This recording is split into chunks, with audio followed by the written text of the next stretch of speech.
가까이 두면은 내 수명을 갉아먹을 인간 유형. 독거노인으로 죽어도 이런 사람은 곁에 두면은 안 됩니다. 여러분 안녕하세요.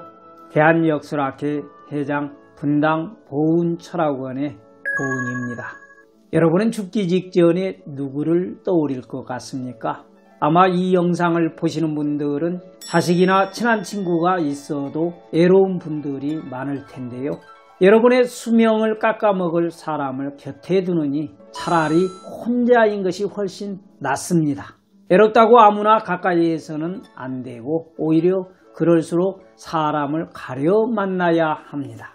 여러 사람을 만나면서 이 사람을 어떻게 써먹을까? 이 인간이 내 인생에 도움이 될까라는 판단을 하는 것보다는 진심으로 대하는 것이 가장 중요하다라는 것을 여러분들이 더 잘 알고 계실 텐데요. 하지만 내가 온 마음을 다해도 나에게 해를 끼치는 사람은 딱 정해져 있습니다. 그런 사람이 이 첫 번째로 자기가 힘든 이야기만 하는 사람. 모처럼 다 같이 모여서 즐거운 자리를 만들었는데 거기서 나 요즘 힘들어 죽겠다. 하나에서 10까지 자기 힘든 얘기만 늘어놓는 사람이 있습니다. 자식 때문에 죽겠고 남편 때문에 죽겠고 돈이 없어서 죽겠고 다른 사람의 기운을 쭉쭉 빼앗아가는 그러한 것도 문제지만 상대가 자신의 불행을 털어놓을 틈을 주지 않는 것도 큰 문제입니다. 자기 힘든 얘기만 한다는 겁니다. 이런 사람은 서로 위로해 주는 게 아니라 자신의 푸념만 강요하고 위로받기만을 원하는 사람입니다. 한마디로 상당히 이기적이라고 할 수 있는데 이런 사람 가까이에서 이득될 게 없습니다. 두 번째, 소문을 즐기는 사람입니다. 나의 불행을 먹고 사는 인간이라고도 할 수 있는데요. 물론 연예인 이야기나 혹은 살면서 만날 일이 거의 없는 사람의 이야기를 뭐 이렇다 하더라 이런 얘기를 안주거리 삼아 떠드는 것은 상관이 없을 것입니다. 하지만 같이 알고 지내는 친구에 대한 소문을 재밌게 떠드는 사람은 문제가 됩니다. 누가 이랬다더라 저랬다더라. 자세히 들어보시면 열의 9은 나쁜 이야기입니다. 좋은 소문을 재밌어 하는 사람은 없습니다. 누가 사업이 쫄딱 망했다고 하더라 하면서 곁으로는 안타까워할지 몰라도 실제로 도움을 주는 사람은 거의 없습니다. 은근히 우월감을 느끼는 사람이 많지요. 이렇게 소문을 좋아하는 사람이 다음에 입에 올릴 사람은 바로 여러분이 될 수도 있습니다. 세 번째, 질투심이 많은 사람입니다.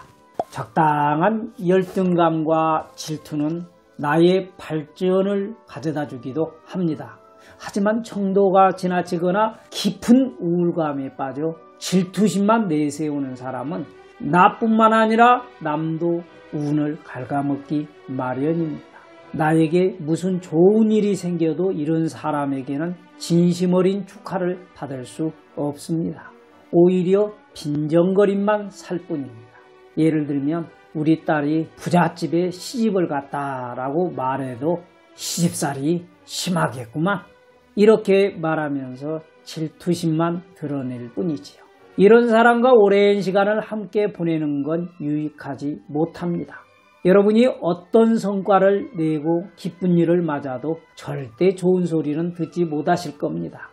네 번째, 과거에 사는 사람. 한마디로 옛날에 사로잡혀 있는 사람입니다. 이미 과거는 끝난 이야기가 되었는데도 과거에만 집착하면서 현재를 후회 속에 살아가는 그런 사람들이 있어요. 이런 사람은 대체적으로 무기력합니다. 현실에 충실하지 못하고 입버릇처럼 옛날 이야기만 하고 삽니다. 그거 지금 해봤자 소용없다. 그때 땅을 샀어야 했는데 그랬으면 지금 내가 이렇게는 안 살았을 텐데 누가 이런 말을 했는지 잘 생각해 보시고 그 사람의 우울함이 어느 정도인지 지켜보십시오. 높아심에 말씀드리자면 사람은 쉽게 바뀌지 않습니다. 그냥 내가 끊어내야 하는 사람일 뿐입니다. 듣기만 해도 힘이 쭉 빠지는 인간 유형들입니다.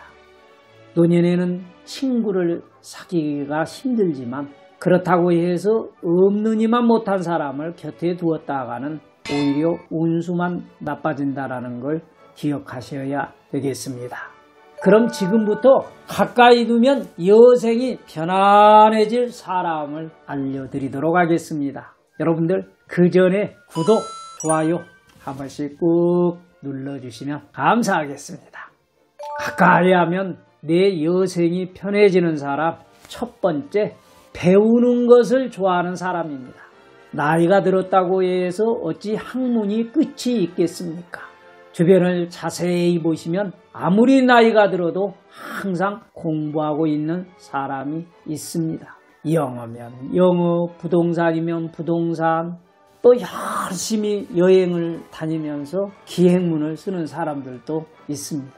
그것도 아니면 책을 좋아하는 사람이 분명 한두 명은 있을 겁니다. 바로 이런 사람을 곁에 두셔야 합니다. 배움을 즐기는 사람은 늘 호기심을 앞세우고 모든 것을 수용하겠다라는 긍정적인 자세를 취합니다.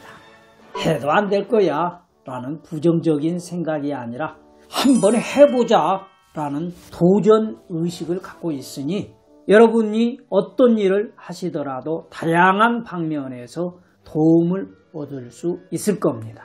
두 번째, 연락을 자주 하는 사람. 요즘은 다들 자식보다 친구와 자주 연락을 하실 텐데요. 이 통화 기록을 보면 내가 연락하는 횟수보다 나한테 훨씬 연락을 많이 하는 친구가 있을 겁니다.